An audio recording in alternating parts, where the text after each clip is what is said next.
A'udzu billahi minasyaitonir rajim. Bismillahirrahmanirrahim.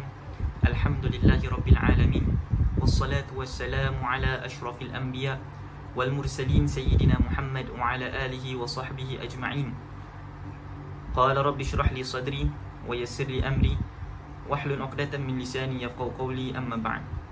Tuan-tuan, puan-puan, jemaah yang dimuliakan dan dihormati sekalian, Assalamualaikum warahmatullahi wabarakatuh. Alhamdulillah, kita masih lagi bersama di dalam bulan Ramadan. Kita doa moga Allah Subhanahu Wa Taala memberikan kita peluang-peluang nafahat-nafahatnya untuk kita terus mendapatkan keridaan-Nya pada malam-malam yang 10 yang akhir ini, insya-Allah. Amin ya rabbal alamin. Semoga kita dapat bersama bertemu di dalam malam Lailatul Qadar, insya-Allah. Tuan-tuan yang dimuliakan sekalian, insya-Allah pada hari ini kita akan membincangkan tentang isu pemakanan. Kita sambung daripada perbincangan minggu lepas, yang mana minggu lepas kita dah bincangkan tentang bagaimana disebabkan ramainya orang dah mula melakukan perbuatan-perbuatan ataupun consumerism ni, meminta makanan dan makan luar daripada kebiasaan manusia makan, maknanya makan yang banyak, menyebabkan produk makanan pun semakin sedikit, menyebabkan resources bumi ini pun semakin sikit. Maka pada ketika itu, bagaimana mereka hendak menampung peningkatan pemakanan-pemakanan, khususnya daging-daging. Mereka menggunakan apa, tuan-tuan, minggu lepas kita dah bincangkan, ialah mereka menggunakan daging yang dinamakan sebagai culture meat. Mereka cuba mengeluarkan beberapa DNA daripada stem cell yang ada pada daging tersebut dan menghasilkan daging tiruan ataupun daging cloning. Dan kita membincangkan adakah perkara tersebut dibolehkan ataupun tidak. Dan kita dah bincangkan, Alhamdulillah. Pada hari ini kita sambung lagi dengan perbincangan tentang bagaimana keadaan orang yang bila melihat bagaimana makanan ini dah semakin merungsingkan, produk makanan dah semakin sedikit, makanan kita yang kita makan ni semakin banyak dan semakin kita cepat nak sesuatu makanan dan sebagainya. Bagaimana orang-orang, ada sebahagian ni, mereka ubah sikap mereka, mereka ubah pemakanan mereka, mereka jadikan diri mereka ni sebagai vegetarian ataupun vegan.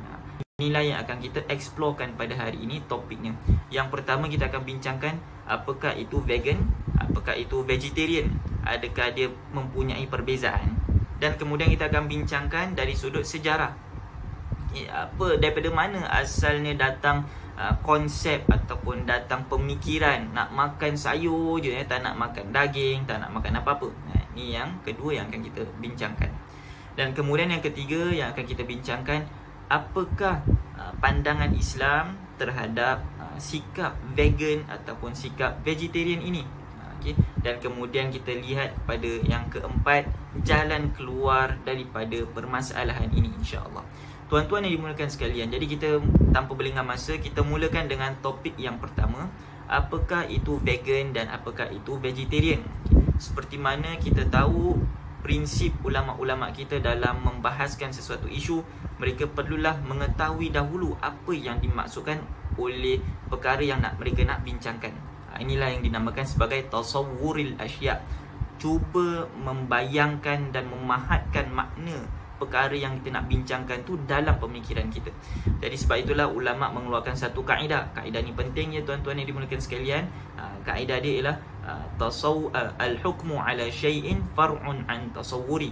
Sebelum nak menghukum, hendaklah kita kena mengetahui dahulu perbincangan topiknya. Sebab hukum ni akan berbeza berdasarkan kepada pemahaman kita terhadap topik yang kita nak bincangkan ini. Baiklah tuan-tuan. Okay, jadi kalau kita nak bincangkan tentang vegan ataupun vegetarian, kita dapat nampak ya tuan-tuan, sikap yang dimaksudkan oleh vegetarian yang selalu kita faham, yang selalu kita dengar, yang selalu al-mutabadir ilal aqli, ataupun yang selalu terkeluar teringat dekat akal kita ketika kita mendengar perkataan vegetarian ini adalah orang yang tak makan daging. Betul tak? Betul ya. Tuan-tuan yang dimuliakan sekalian, tapi sebenarnya ada types of vegetarian, ada tahap-tahap orang yang menjadi vegetarian ni. Okay. Tahap yang pertama adalah orang yang tak makan semua jenis sayur-sayuran. Okay. Dan mereka tak makan juga susu, dan mereka pun tak makan juga telur ataupun dairy products. Maknanya cheese daripada susu, ataupun keju, ataupun tairu daripada susu, mereka tak akan makan dan tak akan minum. Ini adalah type yang pertama. Mereka secara tak langsung mereka tolak semua secara total.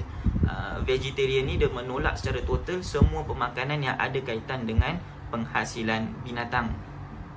Yang kedua ialah mereka yang tolak daging-daging sahaja. Okay. Mereka tolak makan daging lembu, daging ikan, daging burung dan sebagainya. Tetapi mereka tetap meminum susu dan mereka tetap makan telur. Ini masih lagi dalam golongan vegetarian juga. Dan kemudian ada tahap yang ketiga, yang mana saya kongsikan ni yang membezakan antara vegan dengan vegetarian. Okay. Yang mana kalau vegetarian kita dah tahu dah tu dua perkara. Yang pertama yang dinamakan sebagai orang yang tak makan susu, tak makan apa-apalah produk daripada binatang. Yang kedua ialah orang yang tak makan daging saja, tapi mereka cuma makan susu dan juga telur. Adapun vegan, tuan-tuan yang dimuliakan sekalian, mereka berbeza dengan vegetarian secara umumnya. Vegan ini bukan hanya sahaja mereka tak makan produk binatang, maknanya mereka tak makan daging binatang, telur binatang, susu binatang. Mereka juga tidak mengambil barang-barang yang diperbuat daripada binatang. Contohnya mereka tak pakai baju yang mana baju tu diperbuat daripada kulit binatang. Mereka tak menggunakan apa-apa produk yang daripada penghasilan binatang, kerana mereka nampak seakan-akan binatang ini melalui kezaliman-kezaliman tertentu menyebabkan mereka pun bila memakainya mereka rasa bersalah. Jadi tuan-tuan yang dimuliakan sekalian, termasuklah produk-produk makeup. Ada makeup yang mengatakan no animal testing lah dan sebagainya. Dan mereka, orang-orang vegan akan go through dengan produk-produk tersebut. Tuan-tuan yang dimuliakan sekalian, di sini kita dah dapat tahu sedikit sebanyak tentang vegan ataupun sedikit sebanyak tentang budaya vegetarian. Kita pun nak tahu juga tentang apakah motivasi mereka untuk menjadi vegan ataupun apakah motivasi mereka untuk menjadi vegetarian. Di sini kita dapat nampak ada dua perkara, ataupun mungkin saya rumuskan kepada tiga perkara utama antara motivasi mereka jadi vegan ataupun vegetarian. Yang pertama adalah motivasi keagamaan. Mungkin kerana mereka ada beberapa iktikad yang ada di dalam hati mereka, ataupun penganut agama tertentu, yang mana agama tertentu itu sendiri yang buat mereka ni jadi vegan ataupun jadi vegetarian. Ini yang motivasi yang pertama. Motivasi yang kedua yang membuatkan orang tersebut jadi vegan adalah motivasi kesihatan. Kerana kalau kita tengok, nanti saya akan kongsikan dalam bab sejarah bagaimana pendapatan manusia ataupun kajian-kajian yang dihasilkan oleh manusia memberitahu bahawasanya kalau makan daging ni sebenarnya buatkan kesihatan kita semakin meneruk ataupun semakin teruk. Maka di sini mereka choose untuk jadi vegan ataupun choose untuk jadi vegetarian supaya mereka dapat jaga kesihatan mereka. Ini adalah motivasi yang kedua. Adapun motivasi yang ketiga ialah mereka tak nak lagi menambahkan kerosakan yang ada di muka bumi ini, ataupun mereka tak nak lagi tambahkan penghasilan bumi yang luar biasa. Macam minggu lepas dah kongsikan kalau katakan penduduk bumi pada tahun 2019 menjangkau anggaran dalam 7 bilion manusia. Tapi kalau sampai kepada 2050, manusia punya bilangan akan bertambah sehingga 9 bilion manusia. Ini menunjukkan tentang penghasilan makanan pun akan meningkat, dan penghasilan daging, khususnya penyembelihan binatang-binatang ni pun akan terus meningkat. Maka disebabkan perkara ini, disebabkan oleh perkara yang mendesak mereka untuk menjadi vegan, ataupun perkara environmentalist, orang yang sukakan binatang, menyebabkan mereka ni jadi vegan. Ini ada motivasi yang ketiga, tuan-tuan yang dimuliakan sekalian. Nah, di sini kita dapat nampak sedikit sebanyak konsep. Saya tak mengatakan kita terus faham sikap ataupun apa yang orang vegetarian ataupun vegan ni lalui, tetapi sedikit sebanyak kita dapat nampak cebisan-cebisan pemikiran vegan ini.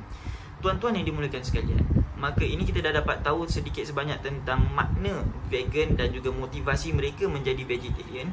Sekarang ini tuan-tuan yang dimuliakan sekalian, saya nak kongsikan tentang sejarah vegetarian ini. Kalau kita tengok tentang sejarah vegetarian ini, sebenarnya dah mula daripada dulu dah. Dah ada dah pada beberapa keadaan, bahkan dalam keadaan agama-agama Hindu yang lama pun ada sikap vegetarian ataupun sikap vegan ini. Kalau kita tengok pula ya tuan-tuan yang dimuliakan sekalian, ada beberapa tokoh peribadi yang hidup pada zaman Khalifah Abbasiyah. Antaranya ialah seorang ahli falsafah dan juga seorang ahli poet ataupun ahli syair. Namanya siapa tuan-tuan? Namanya adalah Abul Ala Al-Ma'arri. Abul Ala Al-Ma'arri. Abul Ala Al-Ma'arri ini tuan-tuan, dia adalah seorang ahli falsafah dan juga penyair yang buta. Beliau ini bila melihat ke dunia atau melihat kepada perkara-perkara ataupun memikirkan tentang perkara-perkara dunia, beliau nampak semuanya buruk. Beliau nampak seakan-akan makanan madu tak dibolehkan bagi pandangan beliau lah. Beliau mengharamkan madu, beliau mengharamkan daging, beliau mengharamkan untuk diri dia semua benda-benda yang orang semua nikmat. Beliau punya hujam, beliau punya reason sebaliknya ialah untuk menjaga environment. Kerana beliau mengatakan lebah yang susah payah ambil madu bukan untuk kita mencuri daripada lebah tersebut. Ini cara perkataan beliau. Daging yang mana lembu-lembu ni jaga anak mereka bukan untuk disembelihkan untuk kasih kita makan. Bahkan ada beberapa pepatah daripada beliau sendiri, beliau mengatakan hatta perkahwinan tu pun tak boleh juga. Kenapa? Sebab beliau mengatakan kalau kahwin akan terjadinya hubungan antara suami isteri. Bila terjadinya hubungan antara suami isteri akan lahir anak. Anak ini akan melalui kezaliman-kezaliman yang ada di dunia ini. Justru itu mak bapak dia itulah yang salah. Menjadi sebab untuk anak dia hidup di dunia ini melalui kezaliman-kezaliman yang ada di dunia ini. Disebabkan perkara ini, Abul Ala Al-Ma'arri ni, beliau mengata semua perkara-perkara kenikmatan ni sebenarnya haram. Bahkan beliau mengharamkan perkara itu pada dirinya sendiri. Ini adalah antara konsep yang dah ada dah pada zaman kerajaan Abbasiyah. Tuan-tuan yang dimuliakan sekalian, ini yang saya kongsikan tidak bermakna saya membenarkan pandangan beliau. Sebenarnya pandangan itu adalah jauh daripada kebenaran. Bahkan pandangan itu adalah salah. Sebab apa? Pernah satu ketika dalam hadis yang sahih, pernah Rasulullah SAW mendengar 3 orang sahabat. Satu orang sahabat baginda berkata, "Ya Rasulullah, aku tak akan tidur malam pun. Aku nak beribadat terus. Aku nak tinggalkan nikmat tidur ni." Sahabat yang kedua pula berkata, "Ya Rasulullah, aku akan puasa setiap hari.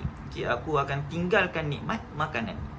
Kemudian yang ketiga, sahabat yang berkata, "Ya Rasulullah, aku tidak akan nak kahwin langsung sampai bila-bila, sebab aku nak beribadat kepada Allah Subhanahu wa ta'ala."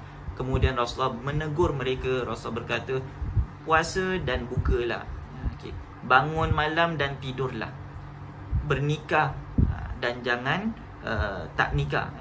Sebab tu Rasulullah dalam beberapa riwayat lain mengatakan, "Man raghiba an sunnati falaysa minni." Barang siapa yang tak suka kepada anjuran yang aku berikan, maka beliau bukan daripada kalangan aku ataupun kalangan umat aku. Bahkan tuan-tuan yang dimuliakan sekalian, daripada hadis ini Rasul sambung lagi, puasalah, makanlah kalian, tidurlah kalian, kahwinlah kalian. Sesungguhnya aku atqa, akulah orang yang paling bertakwa di antara kalian. Maknanya kalau kalian tak puasa ataupun kalian tak makan sekalipun, tak tidur sekalipun, kalian tak kahwin sekalipun, tetap kalian tak akan jadi orang yang paling Allah Ta'ala sayang. Jadi di sini Rasulullah nak bilang kepada mereka, dengan kita melarangkan diri kita, menghalangkan diri kita daripada beberapa nikmat yang Allah Ta'ala berikan, itu tidak bermakna kita semakin dekat kepada Allah Subhanahu Wa Ta'ala. Ini kalau orang nampak bahawasanya nikmat-nikmat ni perlu diorang jauhkan untuk mendekatkan diri mereka kepada Allah Subhanahu Wa Ta'ala. Rasul dah cakap dah perkara tersebut, maknanya tak boleh. Ini kan pula pandangan Abul Ala Al-Ma'ari ni, yang mengatakan bahawasanya beliau tak nak ada kezaliman pun dekat binatang, beliau tak nak ada kezaliman pun dekat beberapa keadaan. Sebab tu beliau mengharamkan, perkataan dia ialah mengharamkan nikmat-nikmat tersebut pada diri beliau. Jadi di sini kita dapat nampak, kalaulah perkara nikmat kita tolak disebabkan kita nak, ataupun perkara nikmat ni kita mengharamkan diri kita daripada nikmat tersebut, sedangkan nikmat tu halal, kita mengharamkan nikmat tersebut daripada diri kita kerana kita nak dapatkan keridhaan Allah Ta'ala, tak boleh. Perkara tersebut tak boleh. Ini kan pula Abul Ala Al-Ma'ari yang tak ada base on beribadat ataupun religious belief, beliau terus mengharamkan perkara-perkara nikmat tu terhadap diri dia. Jadi tuan-tuan yang dimuliakan sekalian, pengharaman perkara yang halal, pengharaman perkara nikmat, sedangkan Allah Ta'ala cakap tu benda tak haram, kita mengharamkan benda yang Allah Ta'ala halalkan, ataupun kita menghalalkan benda yang Allah Ta'ala haramkan, ini adalah satu perkara yang tidak dibolehkan, bahkan dilarang dalam agama kita. Kita dapat nampak di dalam ayat-ayat Al-Quran yang mana Allah Subhanahu Wa Ta'ala telah berfirman. Contohlah di dalam surah Al-A'raf ayat yang ke-32, Allah Ta'ala berfirman, a'udzubillahi minasyaitonirrajim, qul man harrama zinatallahi allati akhraja li'ibadihi wat-tayyibati minar rizq. Wahai Muhammad, berkata kepada orang-orang Quraisy, berkata kepada orang-orang Mekah, kepada orang-orang umat kamu, siapa yang mengharamkan perhiasan-perhiasan yang telah Allah Ta'ala berikan kepada kamu, dan juga rezeki-rezeki yang baik. Siapa yang mengharamkan ni?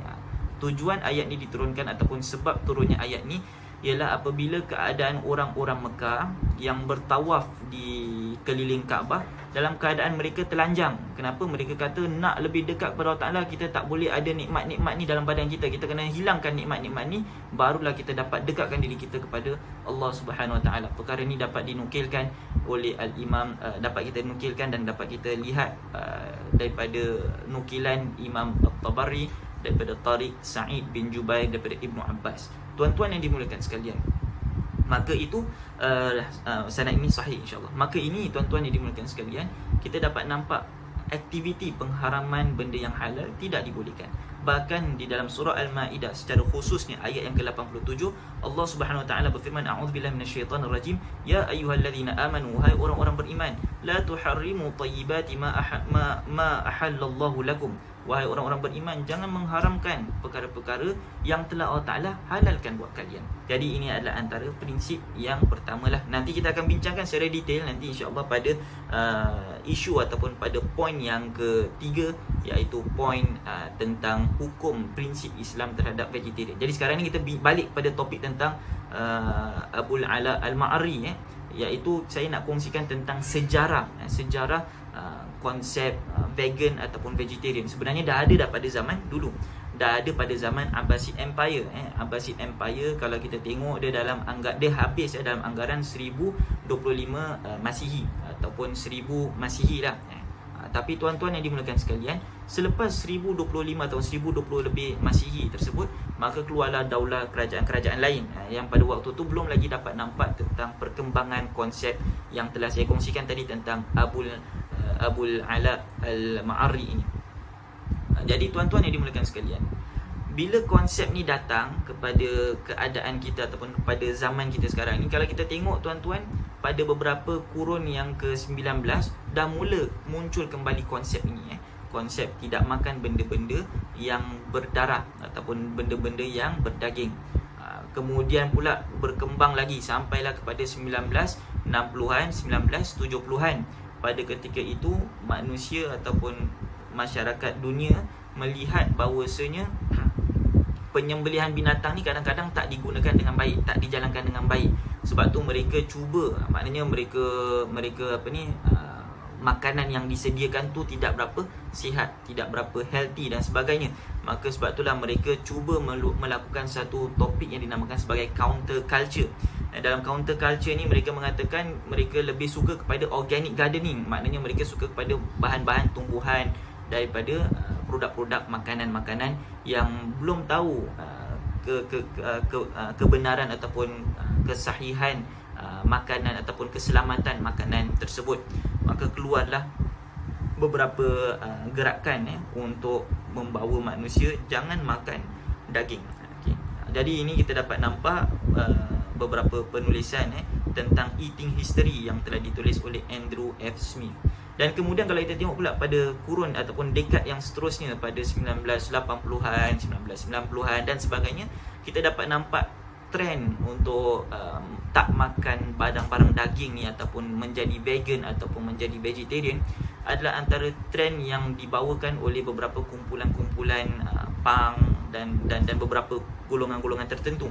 Dan pada waktu yang sama juga telah terhasil beberapa kajian, contohnya yang telah dikeluarkan oleh Donna Maurer mengatakan tentang keadaan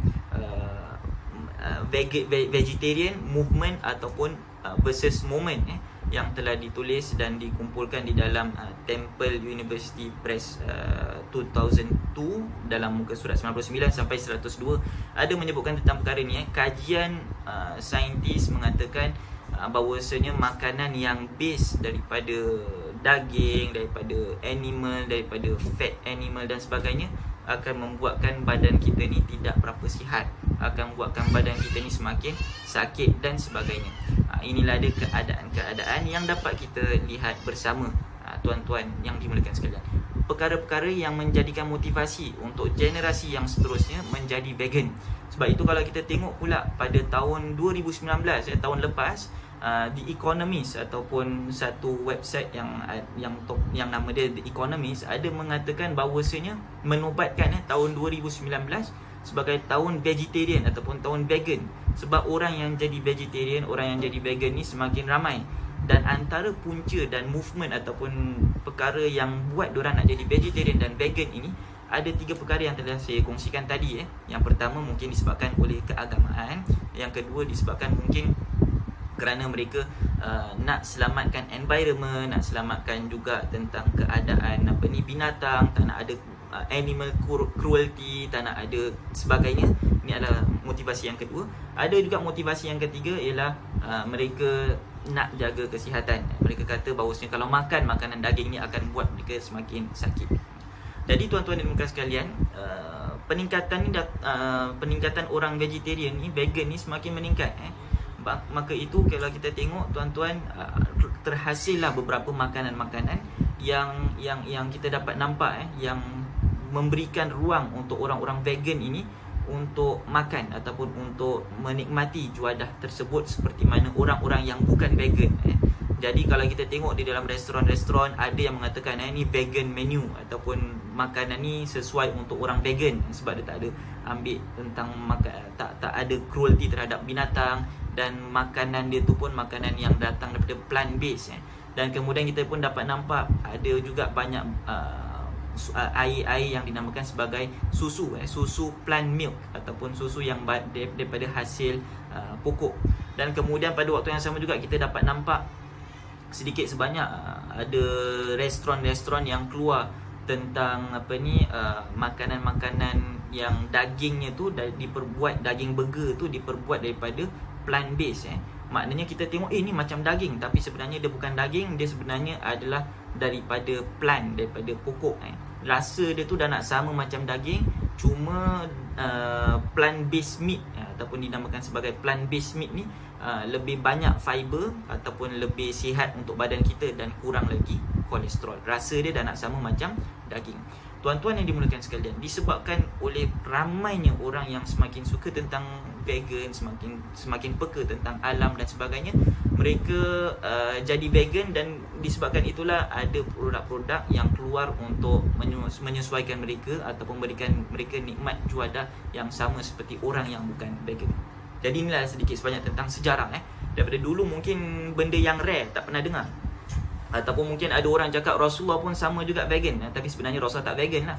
Sebab kita tahu vegan ataupun vegetarian, makna dia apa? Mereka tu tak makan benda-benda yang berdarah, dan mereka pun elakkan susu dan mereka elakkan telur untuk beberapa golongan vegetarian. Adapun vegan, mereka tolakkan semua produk-produk yang terhasil daripada binatang, hatta lah madu dan sebagainya. Tuan-tuan yang dimuliakan sekalian, baginda Rasulullah SAW sendiri bukannya orang yang vegan. Baginda Rasulullah minum madu, baginda Rasul makan daging. Bahkan dalam riwayat-riwayat yang dhaif, yang tidak kuat, mengatakan Rasul anjurkan kita makan antaranya lah sayyidu ta'amid dunya al-laham. Ini adalah hadis yang dhaif, ada mengatakan dia maudhu', wallahu a'lam bissawab. Tetapi ada juga beberapa riwayat-riwayat yang mengatakan daging ni Rasul makan, daripada hadis-hadis yang sahih. Tuan-tuan yang dimuliakan sekalian, bila kita lihat tentang perkara ini, kita dapat nampak bahawasanya vegan ataupun vegetarian ini daripada sudut sejarah dah semakin berkembang. Punca dia kenapa? Punca dia ialah alam semesta, keadaan environment, keadaan kesihatan. Sekarang ni tuan-tuan yang dimuliakan sekalian, apakah pandangan Islam terhadap vegan tersebut ataupun sikap menjadi vegetarian ataupun vegan? Perkara yang pertama yang kita perlu letakkan dalam kita punya perbincangan ini ialah Allah Subhanahu Wa Taala tidak akan mengharamkan sesuatu perkara, melainkan ada kemudaratan pada diri kita. Dan Allah Subhanahu Wa Taala tidak akan menghalalkan sesuatu perkara, melainkan ada manfaat untuk kita. Jadi kalau kita nak membincangkan apakah sikap Islam terhadap vegetarian, kita cuba tengok. Rasulullah SAW sendiri pernah dihidangkan daging pork ataupun daging daging biawak. Rasulullah SAW tidak memakannya. Maka Rasulullah SAW tidak pun mengharamkannya. Tak semestinya bila Rasulullah tak makan, benda tu jadi haram. Tak semestinya bila Rasulullah tinggalkan, benda tu jadi haram. Maka itulah bila orang cakap, kenapa Rasulullah tak selalu makan daging? Rasulullah selalu makan daging sikit. Selalunya Rasulullah makan apa? Al-aswadain. Pernah dalam riwayat yang Aisyah yang sahih mengatakan Rasulullah selama 3 bulan Rasulullah SAW dapur Rasulullah tak berasap. Rasulullah cuma makan 2 benda yang hitam. 2 benda yang hitam ni apa? Pada waktu malam tak ada lampu, gelap, air yang putih tu pun nampak hitam. Kurma yang hitam tu lagilah nampak hitam. Itulah makanan Rasulullah dengan ahli keluarga Rasulullah. Cuma minum air dengan makan kurma sahaja. Selama berapa bulan tuan-tuan? 3 bulan. Dan pada waktu yang sama Rasulullah cuma dapat daging sedikit. Mungkin once in a blue moon. Bila ada orang jemput Rasulullah, barulah dapat makan daging. Jadi di sini kita dapat nampak tuan-tuan yang dimuliakan sekalian, Rasulullah bukannya vegan. Rasulullah makan daging. Rasulullah SAW pun minum madu. Kalau ada orang cakap dah nak dekat mirip dengan vegan, mirip dengan satu benda, tak akan sama dengan benda tersebut. Jadi di sini kita dapat nampak Rasulullah bukan vegan. Apakah kalau Rasulullah tu bukan vegan, vegan tu tidak dibolehkan? Maka di sini ulama-ulama kita meletakkan beberapa prinsip. Prinsip yang pertama, seseorang itu boleh jadi vegan, boleh jadi vegetarian selagi mana beliau tidak mengatakan benda tu haram ataupun benda yang beliau tak makan tu haram untuk beliau. Contohlah, beliau tak makan daging, beliau tidak boleh mengatakan daging itu haram untuk kita, dan beliau tidak pula boleh mengharamkan daging tu untuk orang lain. Inilah dia prinsip Islam yang pertama. Kalaulah tujuan dia untuk menjaga diri dia, untuk menjaga environment dia, tidak ada masalah apa-apa. Tetapi janganlah dia menjadikan dia sebagai satu prinsip agama, iaitu prinsip halal, menghalalkan ataupun mengharamkan. Maka pada ketika itu kalau dia menghalalkan benda yang haram ataupun mengharamkan benda yang halal, maka itu tidak dibolehkan, bahkan dilarang di dalam agama. Inilah prinsip yang pertama. Prinsip yang kedua tuan-tuan yang dimuliakan sekalian, walaupun orang itu vegan, walaupun orang tu tidak makan daging, andai katalah tuan-tuan yang dimuliakan sekalian, di muka bumi ni dah tak ada daging langsung, Dan pada waktu itu bila orang semua makan vegetarian atau makan sayur-sayuran, pada ketika itu tidak menyebabkan orang tu jadi vegan. Okey. Pada ketika itu tuan-tuan dan sekalian, bila orang makan hanya sayur-sayuran, katakanlah memang dah tak ada daging langsung di muka bumi ini, tetap juga sikap pemakanan kena jaga. Apakah sikap pemakanan itu? Inilah ada perkara yang kedua, iaitu Rasulullah SAW meletakkan garis pandu kita dalam memakan sesuatu makanan. Sikap kita dalam memakan sesuatu makanan, tak kira lah kita vegetarian ataupun kita vegan ataupun kita omnivores ataupun kita apa-apalah. Yang penting kalaulah katakan kita makan daging je dan sebagainya, yang penting tuan-tuan, sikap pemakanan ni kena jaga. Apa dia tuan-tuan? Janganlah makan luar daripada kemampuan. Janganlah makan dalam keadaan israf. Sebab bila kita makan dalam keadaan israf, walaupun kita jadi vegan tuan-tuan, walaupun kita tak makan daging tuan-tuan, kalau kita tetap makan secara israf, secara luar daripada kemampuan kita, secara kenyang perut dan sebagainya, contohlah kita juadah makanan kita depan kita ni, katakan kita pergi dekat buffet, buffet yang penuh dengan makanan-makanan vegetarian, okay?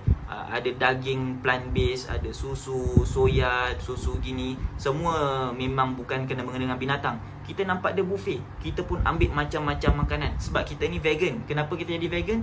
Nak jaga environment, tak nak ada cruelty kepada binatang. Jadi bila kita masuk dalam buffet makanan yang penuh dengan vegan food ni, kita ambil, kita tak jaga sikap kita tuan-tuan. In the end, kita tetap akan membazir walaupun kita vegan. Bila kita membazir tuan-tuan yang dimuliakan sekalian, kita vegan ke kita tak vegan, kita merosakkan alam semesta.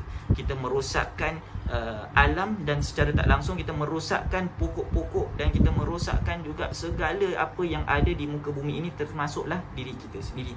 Maka disebabkan itulah Allah Subhanahu Wa Taala di dalam Al-Quran meletakkan sikap yang paling mudah untuk kita ikut, baik kita vegetarian ataupun bukan vegetarian. Apa dia tuan-tuan?